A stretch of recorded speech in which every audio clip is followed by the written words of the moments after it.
Yeah, good morning, good afternoon. Thanks everybody. Happy to be here and kind of tell you guys a little story more on the application side of the industry here. I have one of the cooler jobs in the wireless industry. Some would say some of the more stressful jobs in the industry, building out large temporary networks for AWS events. So my team owns reInvent, we own Reinforce, we do a lot of work on our Global Summit program. We advise other teams within AWS and Amazon for large high density networks. And the story of how we do networks at these events is really the way that Ekahau has impacted that from a design standpoint, from an operations standpoint, the last couple of years has been a real game changer for us. And so go on the next slide here, I'll tell you a little bit about what we do. So we go in and we build temporary networks in convention centers for sometimes entire campuses of convention centers. We generally will do a full replacement of the network that is in a venue. That comes with a lot of trade-offs, right? We are completely dependent on all the physical infrastructure in the venue, right? Their fiber, their copper, where they have wall ports, ceiling ports, floor ports. We are not able to, in most cases, do what would be considered optimal AP placements. We cannot replace, in most cases, the APs are in the venue. We very rarely can, do anything that involves putting holes in structures, ceilings, walls, columns, anything like that. So we have to figure out a true temporary deployment option. We have an incredibly short timeline in which to do this. Many of our venues, we move in somewhere between 24 and 96 hours before they go live. Although as soon as we're in there, obviously we have internal customers who are asking where the network is and relying on it. And the other thing that changes a lot, we don't really get the normal, what you would call like an office environment, where we know people are going to show up at 9, we're going to have 25 people on this floor, they're going to be spread out where they go, and they're going to leave for lunch, come back, maybe hang out in the afternoon. If you want to go on the next one, Matt, I'll give you an example of what this looks like. So this is the reInvent campus for 2022. The venues in yellow there, and some high level stats for what we did in 2021 and what we're doing in 2022. So we've got a campus, 6 different main convention halls that we're covering, over 5 million square foot. We've done events in up to 8 or 9 venues at times, where we're spread out over the entire Las Vegas Strip. And one of the biggest things for us is to really have that consistent experience across any of the venues that we're in. We know that we can put any demo, any content, any partners that want to do demos that increasingly rely on the Wi-Fi. The customers and the internal service teams, everybody that comes to our events, everything is in the cloud. Everyone has to have good connectivity all the time. In fact, the best customer anecdote I got one time was, the Wi-Fi should be like oxygen. It should be there. It should always be there. I should never even have to think about it. And that's really the goal for our team. How do we create the best possible Wi-Fi experience we can? How do we focus on individual client level metrics? How do we find and fix any pain points fast? And how do we make sure that out of the box, on plug and play, that this network is up, it's running, and it's incredibly performant. We're expecting this year to deploy over 2,000 access points over the course of probably less than a week across those 6 venues. And that's a heck of a challenge for us. You can go on to the next one, please. So a very brief overview of how we kind of boil it down to what we design around, right? The current design, we're using obviously Wi-Fi 6.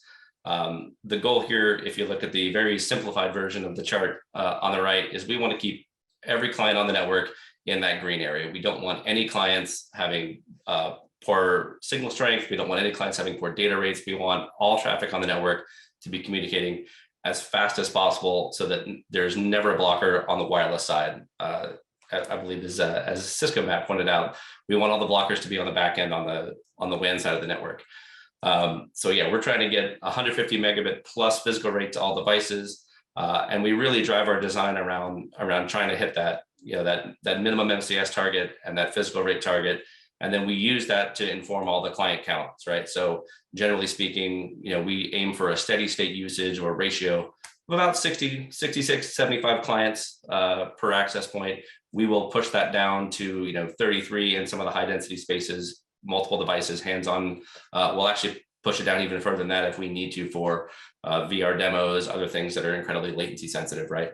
And the end result of this very aggressive client count and the high data rates is almost all of our antennas are high gain and are external, right?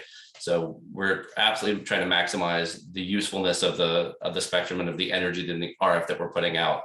You could not do this deployment, right, with Omni and antennas and density. In fact, many places that you used to see keynote halls where you're doing Omni APs under chairs and things like that, there's just a very low limit to what you can wring out of that kind of a model. Next one, please, Matt. All right, so here's the challenge. These convention centers are in use year round. We very rarely get the opportunity to come in with equipment and do a site survey.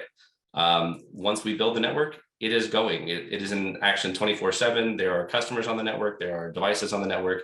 We can't turn it off, do things between sessions. It is in use for 1 to 5 days, depending on the duration of the event.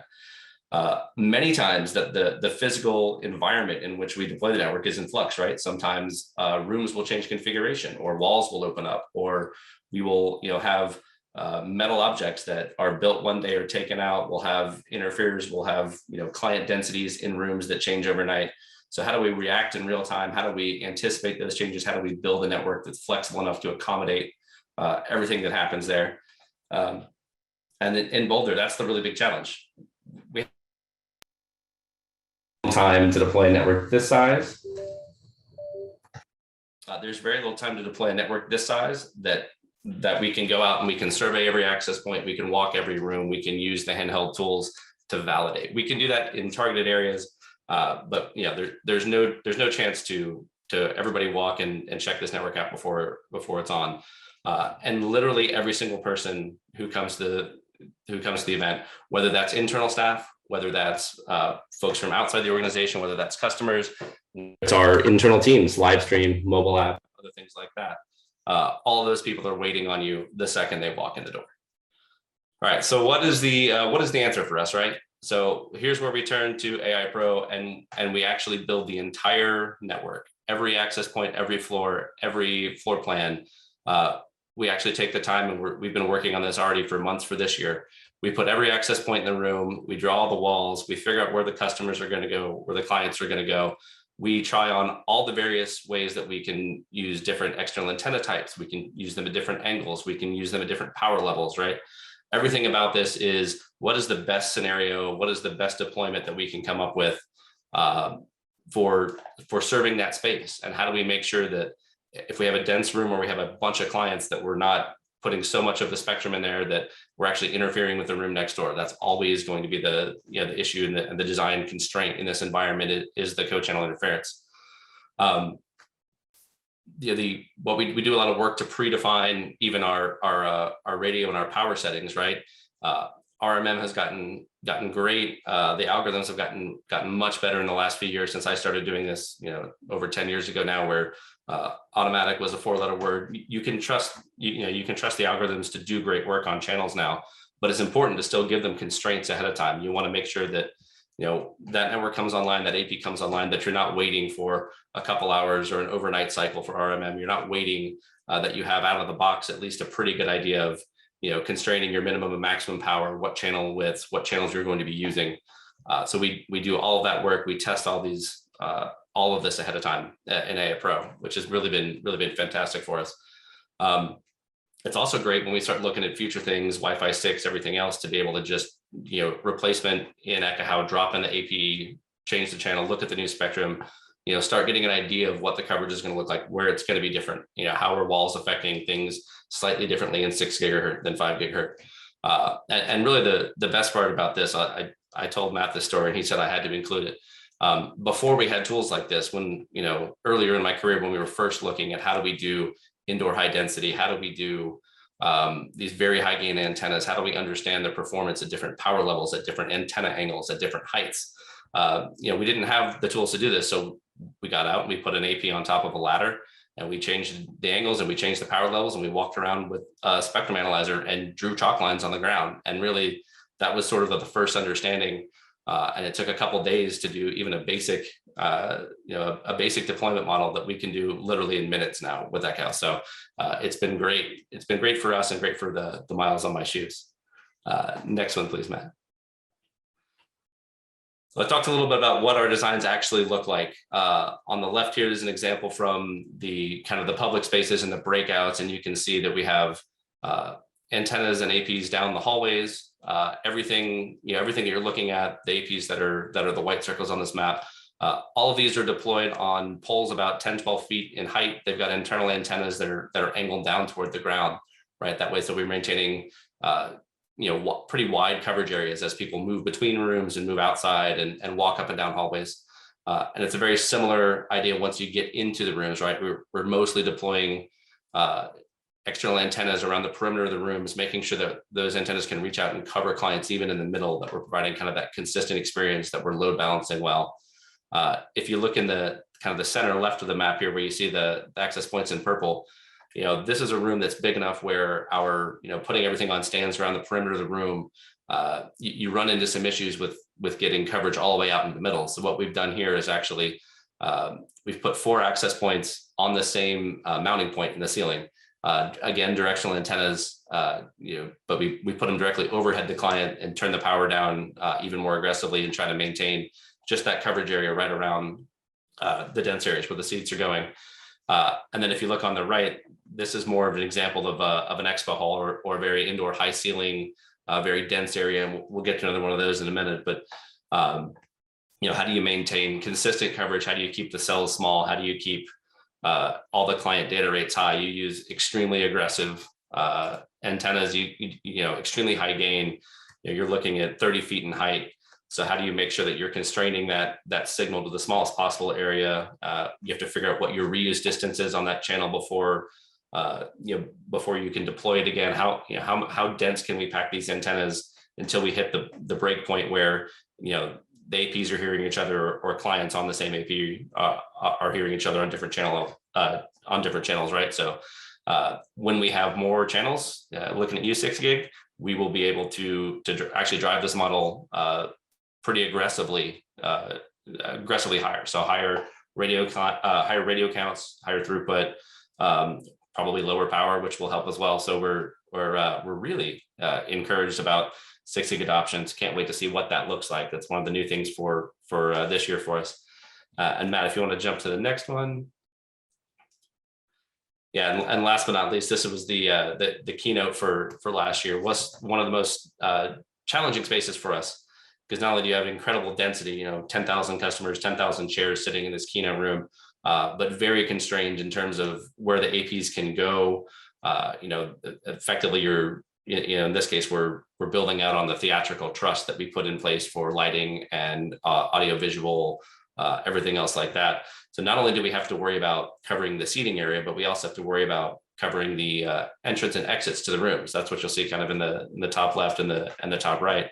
How do we roam clients effectively as they're coming from the outside public spaces? How do we bring them in? How do we maintain connectivity for people while they're standing in line? Because everybody's standing in line, what they're going to do, they're going to pull their phone out, they're talking, they're tweeting, they're checking email. So we have to worry about not only covering the seats when it's full, but also how do we cover the load and unload. And when I talked about a dynamic and a changing environment, that applies to this room, but that also applies to when you're having a breakout session and 300 people get up to leave at the same time. Do we have enough APs not only within the room, but also how do we cover the hallway when all those people are moving in and out? If we have queuing lines out in hallways, this became a thing a few years ago when we really started working on how do we get people in and out of rooms quickly? Well, we need to have some lines in the hallways. So our hallways went from being a fairly low density space to, depending on where we put those lines and where the stanchion goes and how we're queuing people, all of a sudden the hallways are now high density spaces too, and require designs of their own. And being able to model all this in AI before we get on site, being able to fine tune that AP placement, being able to figure out exactly antenna angle, power levels, it saves us days, hours and days of work on site. So yeah, the high level view for this one, again, your very high gain antennas, 30 feet over the crowd, trying to just absolutely minimize the power level as much as you can to maintain that bottom level of our design criteria. And you only, depending on the event, maybe this room is in use for 2 hours, right? Sometimes when you get a shot at one of these keynotes or one of these very dense spaces, we don't have a lot of time. We don't get to model it in use. By the time you have everybody loaded in and the keynote starts and you're walking around taking measurements, there's very little time left to make any adjustments or make any changes, right? And if you go to the next slide, Matt. So that's where that's where the other half of this equation comes in with the Sidekick, and now the Sidekick 2 and all of the survey and analysis tools. If you ever come to one of our events, you'll see my team walking around in these rooms. We've got our Sidekicks, we've got our tablets, we're taking measurements, we're doing surveys. But it's great for us because we can very quickly walk in, we can make sure that we're measuring down at the client level, right? Not necessarily just at the AP side of things, but we're down at the client level. We're seeing what they're getting in terms of power levels, in terms of interference. We're verifying that all the designs that we made in Ekahau before we got on site are correct. One time we found out, we walked in a room and went, what, this looks a little bit off. The power level's a little too high, co-channel interference a little too high. We assumed, or we're told that something was going to be 30 feet in the air, and it turns out it's 24 feet in the air. And that 6 feet of difference makes a world of difference in Wi-Fi, right? So we're able to very quickly validate that, take that data back into the tool, figure out what we needed to change the power levels to be, and get that room and environment correct before we had too many people move into it. The survey helps us do all these things, and Sidekick, right? We can look at, we can actually record the data from when we have that room full and go back and look at it later, right? So we don't have to do the analysis in that 1 hour where maybe that room is packed.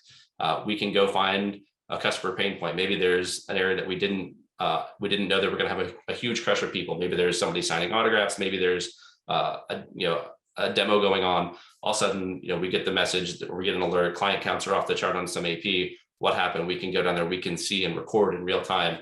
Hey, is this a temporary problem? Do we need to just go to a higher channel width? Do we need to add more access points and turn the power down? So it lets us really respond in real time and really verify all the alerts and all the information that are coming out of the wireless system. It lets us go down and look at RF utilization, right? So the way we design this is based on that client count and based on that utilization model, right? We don't want APs going, over about 50, 60% utilization. We don't want to see high client counts. But when we see that and we're able to go down there and measure it, and again, we can say, do we need to throw more access points at it? Do we need to change power levels? Do we need to change even temporarily, right? 40 megahertz, 80 megahertz channels. All those decisions we can make very quickly. The Sidekick and the handheld tools give us all the ability to have exactly that kind of quick response that we need to go out and solve pain points and make sure that any issues we have, that they're transitory and we can solve them right away. And next one, Matt. Yeah, and then the things that really get me excited, it feels like we've been waiting for 6 gigahertz for 3, 4, 5 years now. But the limiting factor in all these designs has been, that co-channel interference, the attenuation of the radio. What can we do to drive that experience even better, to get the speeds higher, to get the latencies down? Obviously 6 gigahertz is a huge piece of that.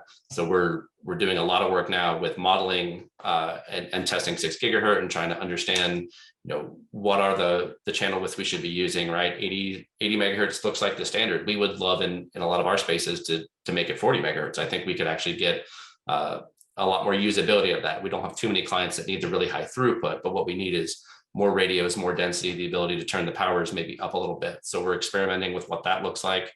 How do we figure out roaming between bands? How do we limit roaming between bands? How do we look at the antenna patterns? If you have an AP with 5 and 6 gigahertz, how much are the power offsets going to be different? One of the real challenges that we're looking forward to getting some real world data on here is with 6 gigahertz and clients that have to have a lower power level than the AP. So you've got asymmetric TX and RX levels. How do we build roaming around that? How do we build coverage around that? What is that client behavior for roaming in 6 gigahertz going to be? It's a big question, and this is going to help us gather the data, simulate the data, figure out how we deploy 6 gigahertz networks. One of the other big things for us as well, the new features that I love coming out of the survey was the automagical wall measurement here. So when we're looking at convention centers, where we're looking at all these places, air walls are very common, but wall thicknesses are different. Not all air walls are made the same. You may have different kinds of barriers in place in an expo hall, where some things are made of foam and they're very penetrable, some aren't.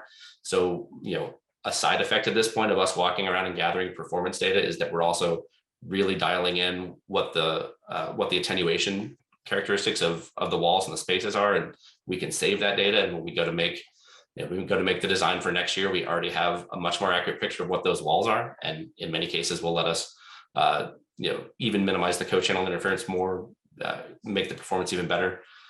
So that's a huge added benefit for us that effectively comes free at this point. So love that feature. Can't wait to put that to use. And then just all the other things around the Sidekick, being incrementally better, right? We've got more battery life, we've got USB-C, we've got the much faster scanning of this, because everything that we're reacting to, right? We're reacting in real time. We're trying to find pain points. If we're waiting 30 seconds for a full 5 gigahertz channel scan, that's time that could be spent troubleshooting an issue or trying to make things better. So really, really encouraged about all the product updates that have happened this spring and summer, and can't wait to put them into production here in November. So Brian, I have a question for you. When it comes to deploying one of your networks at these events, and I think you said sometimes you have anywhere between 1 to maybe 3 days to get one of these networks deployed. How much do you sleep when you're first allowed to go on site? The coffee flows a lot. There's there have been some long days in the events career, right? And it's not just in the Wi-Fi side, but certainly in the networking business. Lots of times where you're working into the wee hours of the night and the morning. Yes. I can imagine the adrenaline pumping through you, man. And another question that I had, looking at some of those images where you had all of those access points, when you're deploying those networks, how are you configuring them? Do you have it 5 gigahertz only? Do you ever have 2.4 and 5 gigahertz enabled? Because you were talking about channel contention and stuff like that. So I was curious to hear how you deploy. We have depreciated 2.4 in the event space, starting really back into when Wi-Fi AC was rolling out, right? The 2.4 spectrum doesn't scale, even if we're just talking access points. The 3 non-overlapping doesn't work, and then you talk about your Bluetooth and your interference and everything else that comes with that spectrum. So we have been 5 gigahertz only outside of very targeted IoT or demo or specific places where we need it. But even then, it's 2.4 is a 4-letter word. When it comes up to, hey, we want to do something at reInvent, is it 2.4 only? Okay, let's find some different hardware. We're really pushing 5 gig and now 6 gig as a standard. Yeah, I kind of thought as much. So do you have kind of like a default template configuration for how you would configure the network? Is it like a specific minimum data rate that you enable, or is it you kind of adjust depending on the network?